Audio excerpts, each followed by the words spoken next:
going on, everybody? Welcome to Icast 2024. I got a guy that is no stranger to the kayak fishing world, Mr. Scott Beutjer. How are you, man? Good, buddy. Good. How are you? It's always good to see you. I know you've been crazy busy. It's been crazy busy, man. I know. It's been nonstop. If you guys see me glance down at my phone, I'm trying to get the live so I can share it out for my friends and family. But yeah, man, it's been good, dude. I skipped last year. Yeah, This is year 9 of my 10th year in the space. But this is year 9 for me being at Icast. And after being gone, not being here last year, like you just kind of get to catch up with old friends. Yeah. See folks, because this industry's so spread out. Yeah. And it's been awesome, man. It's been incredible. Well, I know I see it occasionally every once in a while. Everybody's like, where's Scott Beutjer? Where'd he go? What happened? Is he okay? Did his wife lock him in a closet? Something like that. But he's alive and well. You've on live, sharing now. You guys go do the same. Sharing live on Facebook, on YouTube, right? Yes, sir. So you guys make sure you share up, ask us some questions, drop in. We'll take some questions. But yeah, man, I'm getting that quite a bit because obviously, like, I did podcasting in the space. If people don't know, I did podcasting in the kayak space for a number of years. We had 2 very successful shows. We had every who's who. Of you guys in the industry, along with we brought in a lot of the boat guys. We had interviews with B-Lad and Icanelli, and we brought in a bunch of the outside guys. And got to have a lot of different conversations about this space and about catching fish that we all love. Right. And so it's been good, man. On top of that, we just it was a really, really good time of my life for me personally. Yeah. When professionally in my life wasn't fantastic. Sure. And so it was like, honestly, man, that show in this community, I would argue, and my wife would argue, helped save me. Yeah. Really, kind of kept me in my professional life. It gave me something to focus on. Yeah. There was a goal, there was a game, there was something that I care about. And if any of you guys follow me, and this for sure, like people. People are what matter to me. Like 100%. Above, like, dude, these companies will come and go, these things, but there are so many people in so many of these booths that I have very good relations with that used to be at another company. Yeah. That used to be over here. Because life changes and things happen. And to me, holding on to those people and those relationships. I just left the Torpedo booth. Jeff Little stepped away from Torpedo. Right. Jeff Little's one of my favorite humans. He's my wife, so I'll put it out there for all you folks that have been to my house. Like, every major angler in both sides of the space has been through my kitchen. Sure. Jeff Little is my wife's favorite. Nice. 100%. Like, and she's not even shy about it. And so, like, that hurts Corey Driver's feelings, but Corey will be okay. It does. Because Corey's eating at my table a lot, but Jeff Little's her favorite. Sure. But it's one of those things where, like, man, it's there's so many good people, and Jeff's a perfect example that, like, for so many of us, he was Torpedo. Yeah, 100%. But what he's doing now with Boondocks, man, is giving him new life. Yeah, he looks incredible. He looks strong, and he's doing it the right way. It's a change up, right? Yeah. Like, I know anytime I hear the name Torpedo, he's the first guy. Everyone that's been in the industry the last 10 years, he's the face. I mean, other than a couple pro staff guys, like, I don't know anybody else that was working for Torpedo specifically. So, and it's good to see that he's gotten back on his feet right away from leaving. Doing some great stuff. Dude, just innovating and getting to do some things like he does so much. Yeah, he travels and goes so much. And this isn't the Jeff Little show. You should have him on. But like, I'm such a big fan of Jeff and what he does, and I'm so happy to see him getting to spread his wings. Yeah. Because and what he's going to bring to Boondocks and what he's going to be able to build there because of how creative he can be. Yeah, 100%. And know that he lives that life. He lives the life. Like, I argue he's the biggest road warrior out of all of us. He's got to be. I think one time I talked to him at like the Classic or Red Crest, and he spends like 200 days on the road. Yeah, like it's stupid. If you've spent any time with Jeff, or if Jeff has your cell number, then you've been talked into a 4-hour conversation with Jeff Little. So if you guys are new here, welcome to the Jeff Little fan podcast. Yeah, that seems to be what happened here. But just the whole industry, man. Right. Like we're seeing it shift, we're seeing it go. And dude, I like, again, 2 years removed from being here, I've almost shed a tear, not only with seeing friends and people that I love in these booths, But this year having my boys here, like my boys are here off camera. Yeah. Like my 10-year-old and my 12-year-old are here. And most of you guys in the industry have seen Brandon, my oldest, like y'all, he's been to KBF events and done different things with us. But to be able to have both of them here this year for me, like as we're going to dive into, we talk about like where did Scott go, what happened, blah, blah, and like I've been able to be blessed to go be the dad in the way that I want to be the dad. And so having my boys here and having them be able to see what, and I'll be arrogant if you want to, but a lot of what I helped build in this building, like I'm proud of that. I'm proud to be able to say that because of how hard we worked to get here. Yeah, 100%. So, it's cool. Yeah, you should be. But like Jeff, you kind of stepped back from the podcasting role, focused on the family, but you also took a cool job at Crescent Kayak. I did. So James Durbecker has been a good friend for a long time. He's the owner of Crescent Kayaks. I live in the Current as our brand moniker. But it's right there in Carrollton where I live, where my kids are being raised, where my wife was born and raised. That's awesome. And we had worked together in a couple different capacities, doing different things, and even when I was in a bona fide kayak as a bona fide pro staffer, right? Whatnot. Like I was doing, we were filming, the wilderness boats. I was out doing media for every brand in the industry that would allow me to help tell their story. I was freelancing. I was trying to feed my family. I was trying to survive straight up. Like how can I get into this industry and help build something that I love so much? I pour love for this kayak industry. I still say the best people in the world spend their free time in these little plastic boats 100%. To steal it from Tim Ware. Yeah. You know what I mean? Like those are the best people on the planet that I've ever come across. And so for me, when James, like I said, James and I met, we started freelancing and doing some work here and there, whatever. And he hit me up about a job opportunity that he had. And dude, at the end of the day, man, it was at my back door. Yeah. Right. And, if you guys go back and, for the last time I've really have been on camera to, 2.5 or so, 3 years ago to now, I've slimmed down a little bit. Yeah. I've gotten a little healthier. I've lost more hair. I've seen the posts. You're and so I'm in the gym a good bit, but I've had to change lifestyle. I got big. I got unhealthy. I wasn't happy with me. And so I like, same thing that, that we talk about, in the Marine Corps, like there's a time when enough is enough. Yeah.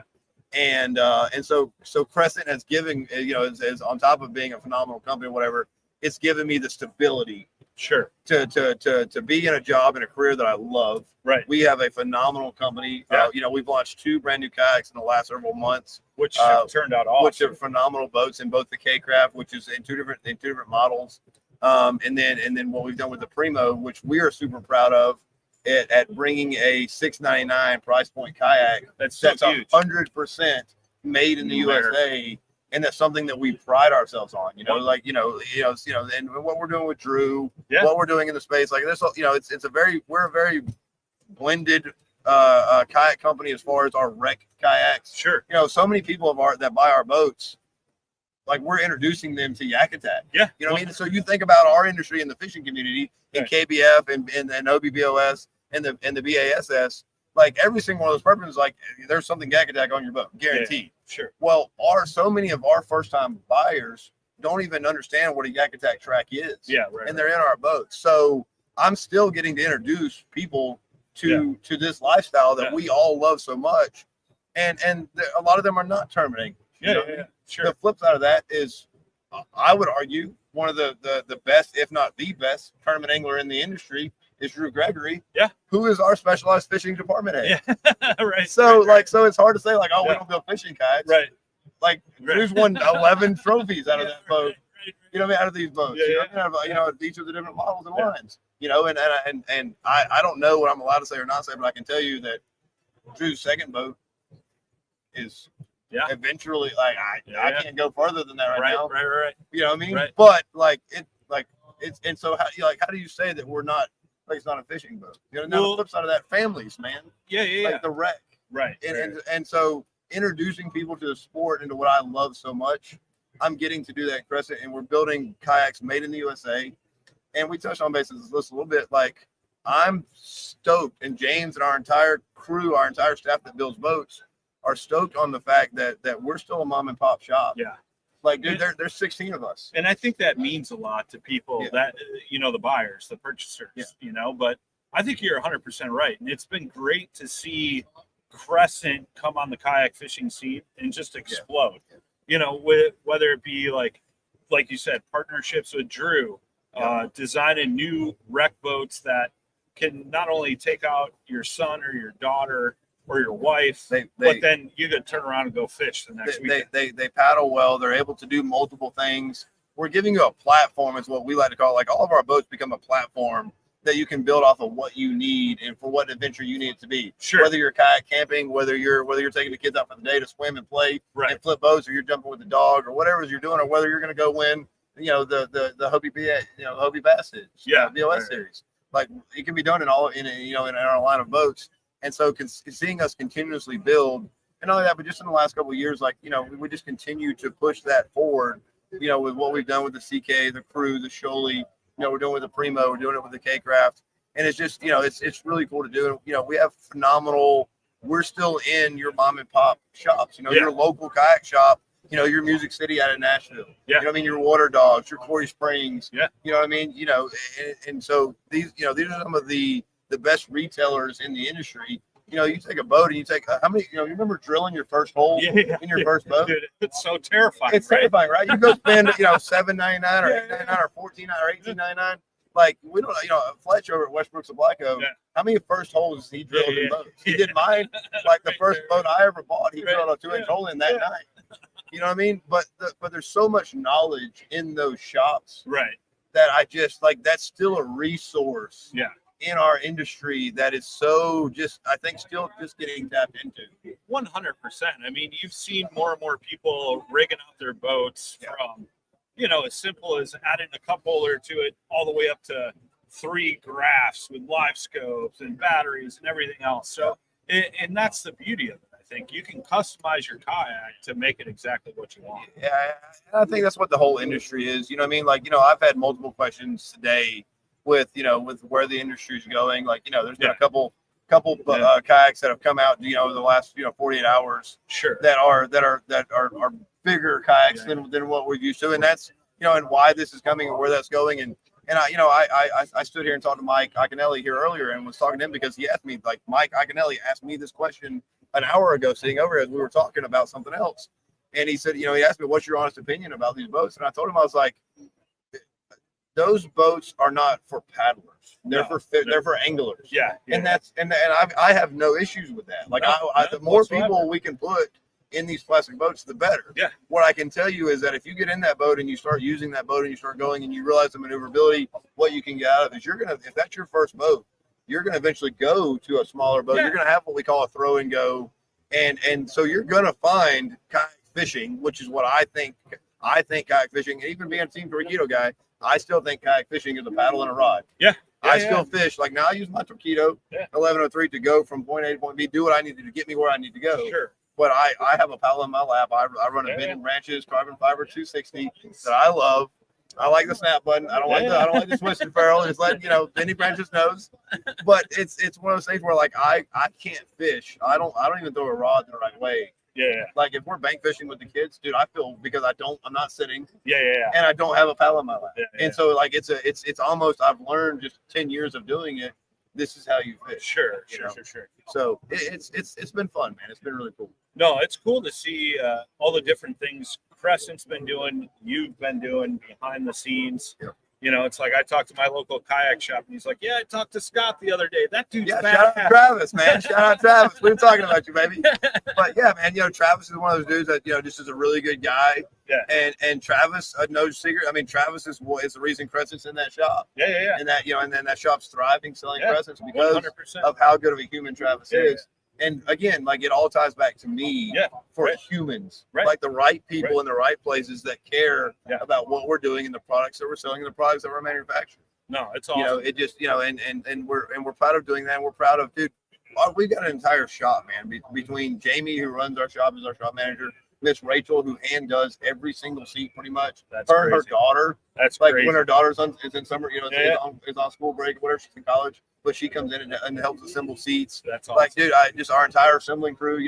We've got a guy, DJ, the Bassmaster, who's an up and coming angler. Yeah, that's his Instagram. But he's an up and coming guy that he's an Army reservist Awesome. You know what I mean? And not only living his life, but he's on our assembly line assembling boats. So these are American families that are working with their hands to build our boats. And then we send them to guys like Travis, guys like Greg, guys like Fletch, and then just continues to grow from there. And it's just like I can pinpoint a family that is eating or that is paying their power bill, or I want to scroll through Instagram and Facebook, and we see all these vacation pictures and these people enjoying their time with their kids the way that I value it. That's awesome. It's because we're doing it without having. There's not a corporation. No disrespect. This is a corporate event that we are. This is the epitome of capitalism where we are right now. Straight up. I'm not disrespecting corporations at all. What I'm saying is that myself and James, so many of us are so proud of the fact that we still feel like we're the underdogs. Even though we're not, we have that chip on our shoulder we want to fight, and we want to show you that we can build a product and make it be the right product with a lifetime warranty and be right.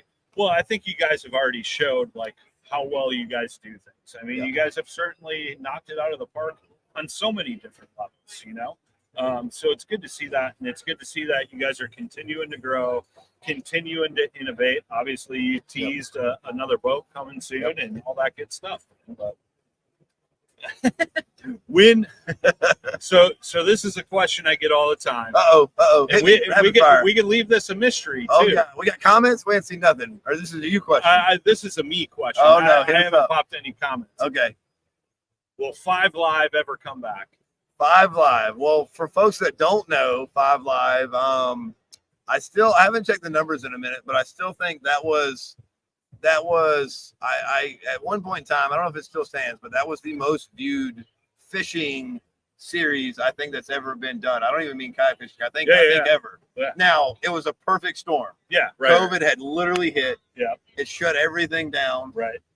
Myself and the guys over at Fish USA and so many others, I wanted to I love this. I love our industry. And so the medium-sized story to it is that, man, I called up a bunch of guys and said, hey, let's do 1 week. Let's everybody go live on cell phones. This was 4 years ago? 5 years ago? It was 2020. Wasn't that long ago? 4 years ago. So it doesn't feel like that. But so we were able to do that and do it, and it ignited. And so then we were like, well, let's do another one.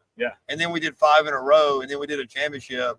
And quite honestly, dude, that's I stepped away and was like, I'm gonna take 2 weeks off. And I've never been back in front of a podcast. Not as a host. And so, let me ask you there, because recently, I've taken a slight hiatus from the podcast. It's like you get through those 2 weeks, you're like, I just got to take a couple weeks off, take care of some business, some family stuff, all that good stuff. Had to breathe for a second. Do you feel like you just got comfortable and you're like, you know what, I need to just step away from this because it was too much at the time? Or was it that you just kind of took a different direction and you thought someday I'll go back to that? I didn't plan to go away forever, and I still don't know that I still don't know that I'm gone forever from this space. I love, as you guys can see, I love talking. I love having conversations with friends and family. I love storytelling. I love getting to sit down and interview and talk to folks to learn their stories. Dude, I've never been shy. I struggle, and I mean no disrespect to everything great that Paddlefit's doing to these other podcast shows. There's times that I struggle to watch some of these other shows. We've got some local shows around me that some of my friends and stuff go on, and I will catch myself typing out a question that is very thought out. I know the person on the camera, blah blah, and that question, I no disrespect to any of these hosts, is better than every question the host has. It's aggravating for me. Because there's a way to tell a story. You can set someone up to make them look good, to make them comfortable with their answers. Not everybody's a natural, ability.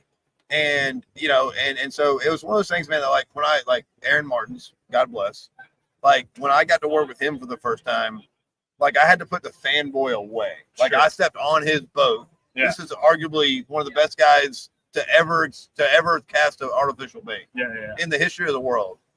Aaron, we love you, brother. But man, I'm telling you, when I stepped on his boat the very first time, I had to put that away and go, okay, how can I get? Because he was this was several years ago. He was one of the best anglers in the world.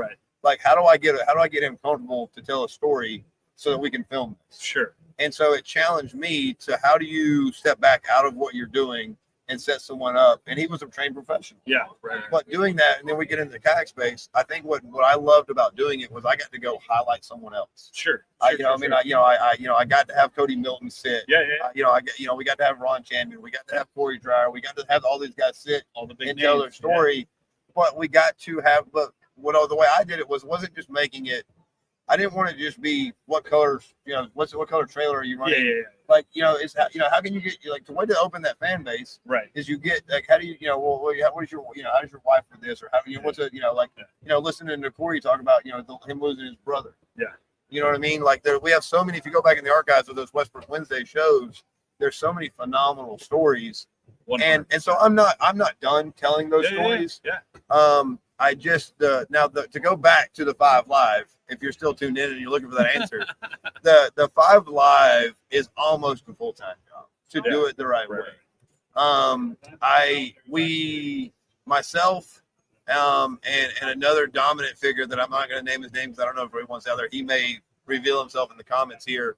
Another dominant member in the kayak fishing space. We partnered up to buy some equipment, to do some things, to try to make it a more stabilized stream, better. How do we do this the right way?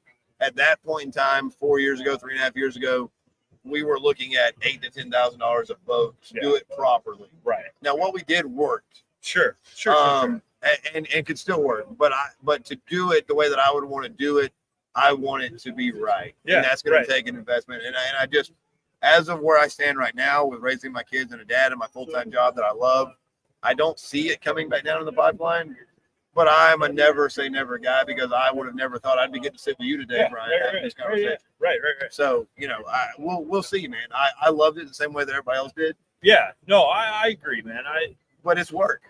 What do you think is the hardest part that you've had to deal with like stepping away from all this? Is it just talking to the anglers? I mean, obviously you got the benefits. You're healthy as crap. Like, you look really good. Thanks, man. And I know you've been busting your butt. It's these Hoochie Daddy shorts, baby. You guys can't see them.